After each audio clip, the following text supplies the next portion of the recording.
don't know whether it's the egg or the chicken. I don't know which comes first. I do know that Hollywood has a liberal reputation, and I always cringe when I watch the Oscars and wait for some beautiful, talented actress to say something stupid about some issue. But to tell us that we're all racist. Now come to my movie. Yeah, right. And it's kind of silly. And it should be seen as silly. It should not be seen as, I hate her, I'll never talk to her, and I'll never go to her movies. And they take it far too seriously in that way.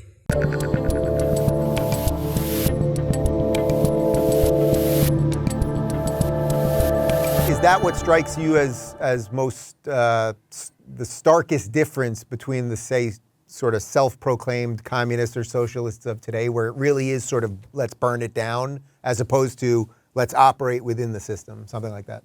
I think that if you are aware of the history of American labor or middle-class development or anything, you're going to know that America was strong enough to accommodate a legal communist system, Communist Party, from the very beginning. It never once was attacked as illegitimate. The attack was like extra. It was, they didn't even include the legitimate party, the Communist Party.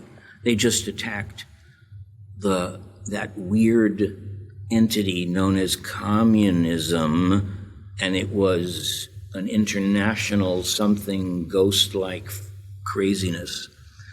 And Stalin gave them good reason to fear them.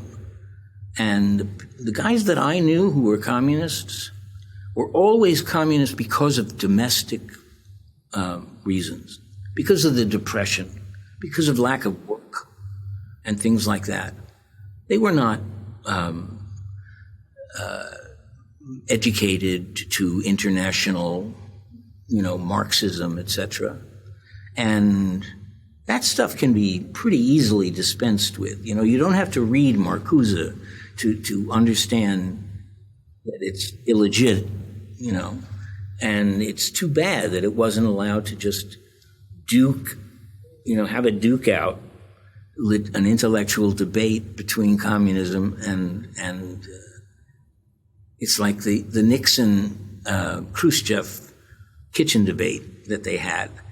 That was important. That was an important thing, and it actually really made a difference.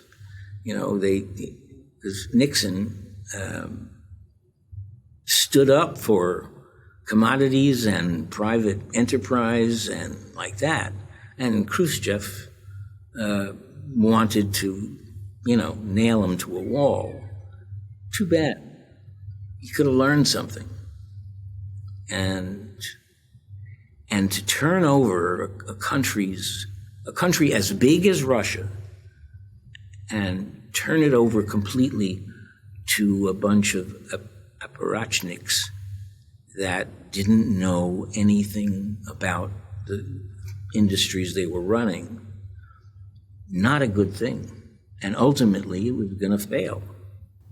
Sort of sounds a little bit like what we have now with a lot of people that are running things that don't know exactly what they're doing. So you mentioned that you would describe yourself in sort of different ways. You obviously became A-list Hollywood star for several decades, but Hollywood is known as this, sort of lefty, socialist, whatever place. They're not too kind to some of the ideas that you're writing, certainly about in this book, about civics and pride in America and things like that.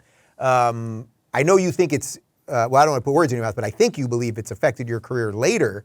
But do you think it affected your career early on? I mean, there was obviously a tremendous amount of success there. You mean, was I frightened by its negative effect on me? Yeah. Never. Yeah, by not just jumping in and, yes, I'm just like you guys on everything. No, it never occurred to me to be like that. It never occurred to me that I would be hurt by it. And when I have friends who are on the other side, who are, conservative writers and such, who say that they've been blacklisted, I like to turn to my friend Lionel Chetwin and say, Lionel, you have not been out of work since Hanoi Hilton. You're always working. Don't tell me you've been blacklisted. And I think that there's a kind of romance to being blacklisted, so you want in on that. But we play fast and loose with our insults and pejoratives, and we don't explain enough. I think that there's more books that come out recently that are written by conservatives who call liberals traitors, basically traitors, and that's crazy. And liberals who do the same thing about conservatives are nuts, and they should control themselves. And one of the things about civics is that you learn how to be civil, and that's a controlled way of communication. And if you can do that, you can always come out on top. If you reduce all discussions to yelling and screaming and interrupting, you lose, and we lose. Do you sense that part of that is because the culture has gone so askew? I try not to blame all the politicians all the time for how screwy everything seems, because they're just a function of us. And culturally, at an educational level, we don't teach a lot of these things. We don't teach civics that well. Our education, obviously public education, ain't great, to say the least. The stuff that now comes out of Hollywood and through big tech and everything else, it's often very slanted. That sort of, we're having like a cultural crisis in a way that then leads to the political dilemma that you're talking about.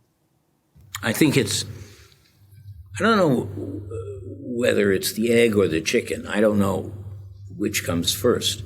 I do know that Hollywood has a liberal reputation, and I always cringe when I watch the Oscars and wait for some beautiful, talented actress to say something stupid about some issue. But at to tell us that we're all racist. Now come to my movie. Yeah, right. And it's kind of silly. And it should be seen as silly. It should not be seen as, I hate her, I'll never talk to her, and I'll never go to her movies. And they take it far too seriously in that way. And conservatives make it far too serious. When they were in the 50s, when all the owners of the companies were way over to the right, and they would hire liberals to write their scripts. Mm-hmm. And they created a picture of America in small town Andy Hardy ways that was beautiful and very persuasive. And they had no women, no blacks, no Jews, nothing. It was a Protestant small town America. And it was as wrong-headed as you can get. But that's okay as long as you let the other side have its say. Let the conservatives have their say. And the conservatives do not have to be Ayn Rand. They can be small-town America. And one of my favorite films is the Oxbow Incident. And that's the story of a town that goes mad and hangs the wrong guys. And at the end of that film, when the sheriff comes and says, he's not dead, he's at his ranch, and anyone who participated in this is going to be up for murder. And that's the whole town. And it's a complex thing.